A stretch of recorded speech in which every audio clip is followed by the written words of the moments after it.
పరిస్థితిలో దావీదు దేశాన్ని కాపాడిండు కదా. దేవునికి స్తోత్రం. 40 రోజులు రాత్రి పగళ్ళు గొల్లాలతో వచ్చి అల్లరి చేస్తూ వాళ్ళతో అక్కడున్న వాళ్ళందరినీ ఇజ్రాయేల్ని భయపెడుతున్న సమయంలో ఆ ఇంట్లో ఉన్న స్త్రీలు 40 రోజులు నిద్ర లేకుండా ఉన్న వాళ్ళకి నిద్రకి కారణమయ్యిండు. దేశాన్ని సంరక్షించిండు, శత్రు సమూలాన్ని నిర్మూలన చేసిండు, శత్రువు నుంచి దేశాన్ని సంరక్షించిండు కదా. దేవునికి స్తోత్రం. దేశాన్ని భద్రంగా కాపాడిండు, దేశానికి భద్రతనిచ్చిండు.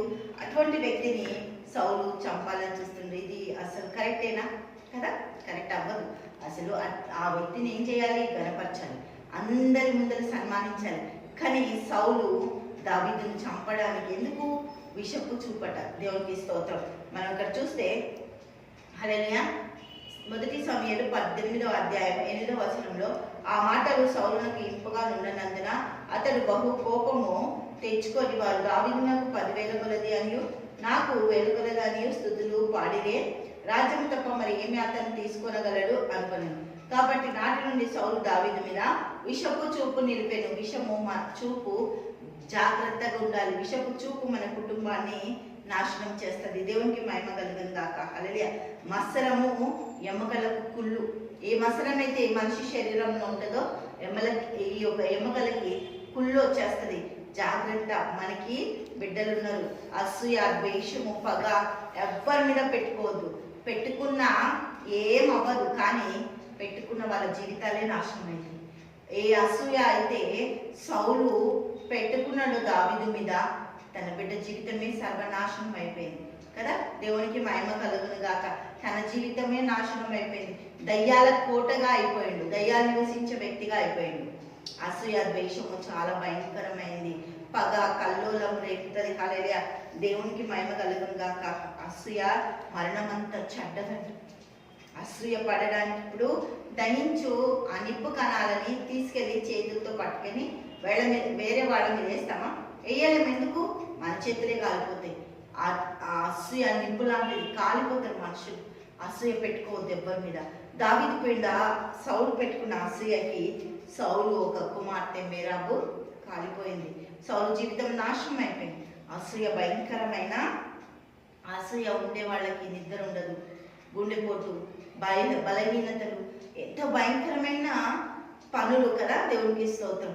ఇది చాలా మటుకి అసూయ మనుషుల్లో పని చేసినప్పుడు నెమ్మది ఉన్నది. దుష్టునికి ఏముండదట? నెమ్మది ఉండదు. సౌలుకి ఏం లేదు, నెమ్మది లేదు. దావీదు మీద పరుగులు తీస్తుండు. దావీదుని ఎవరు ఎన్నుకున్నారు? దేవాది దేవుడు ఎన్నుకున్నాడు. కానీ దావీదుని చంపడానికి సౌలు ప్రయత్నిస్తుండు. అభిషేకించిన వాడిని ముట్టొద్దని దావీదు అంటే, అభిషేకింపబడ్డ వాడిని చంపడానికి సౌలు తయారైపోతున్నాడు కదా. భయంకరమైన పరిస్థితి.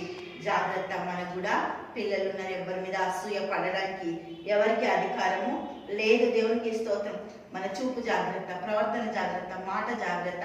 అసూయ చూపుతో ఏమి చేయలేము. ఎవరైతే చూస్తారో వాళ్ళకే చాలా పనిష్మెంట్ ఇస్తాడు దేవుడు. దేవుడికి స్తోత్రం. నాశనం. అసూయ ఎంత భయంకరమైంది చూస్తున్నాం కదా. సౌలు జీవితం నిదర్శనం, ఉదాహరణ కదా. ఎంత భయంకరంగా సమూల నాశనం అయిపోయింది. మొత్తం కుటుంబం అంతా కూడా సర్వనాశనంలోనికి వెళ్ళిపోయింది.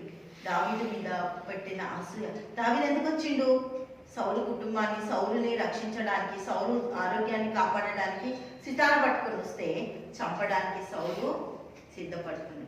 దావీదు ఒక జీవితము చాలా భద్రంగా దేవుడు ఆయన సన్నిధిలో కాపాడుతుంది. దేవుని సన్నిధిలో పనిచేస్తున్నా, దేవుడితో నడుస్తున్నా, దేవునితో ఉంటున్నా వారి మీద ఏ అసూయలు పని చెయ్యవు. దేవుడికి మహిమ కలుగును గాక. హల్లెలూయా. తండ్రి సన్నిధికి స్తోత్రం. గొప్ప అద్భుతకర ఆశ్చర్యానికి స్తోత్రాలు చెల్లిస్తున్నాం. నీ బిడ్డలను దీవించి ఆశ్రయించి కృప చూపించి గొప్ప ధన్యత దయచి నీ మహిమతో నింపుతున్నాం. మన స్తోత్రాలు తండ్రి. అసూయ, ద్వేషం, కళ్ళలు, పగలు అన్ని కాలిపోయి బిడ్డలు నీ ప్రేమ, సమాధానంతో నిలబడుతున్న కృతజ్ఞతలు చెల్లిస్తూ ఇస్తాం, ప్రార్థిస్తాం. ఆమేన్.